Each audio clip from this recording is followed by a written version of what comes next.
片绿意盎然中，有不少珍贵树种，因为被滥伐而濒临绝种的红桧，技术突破在平地现踪。让它多代的繁殖，让它小苗能够适应那个温度。我很用功夫啦。我很用功夫，上网秋波有熟省，要付出时间，努力就有收获。对。还有总统府前种的2级保护树种油杉，也是苗木达人们的挑战。授粉不易，果实里100多颗种子，约莫只有3-4颗能发芽。而原本只生长在高海拔的铁杉、云杉，透过驯化可以适应低海拔的环境和温度。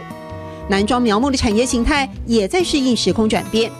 从前主攻的造林树苗，因为禁止伐木，需求大减，农民只能转型园艺。造林的树木一定要直，才有材，木材才会漂亮。但是造景的时候，它是故意让它不长高、不长大，让它有层次。所谓正面就是一棵盆栽素材最美的那一个面。这个上线呢，这个叶子尽量不要去折到、伤害到。穿越枝桠里安稳的目光，来自经验的累积。这些年，五叶松和樱花成了南庄苗木的大宗，加上高经济效益的牛樟，4个苗木班35位成员，年营业额都是100万起跳。农民们不会言，大树才有高价格的收入。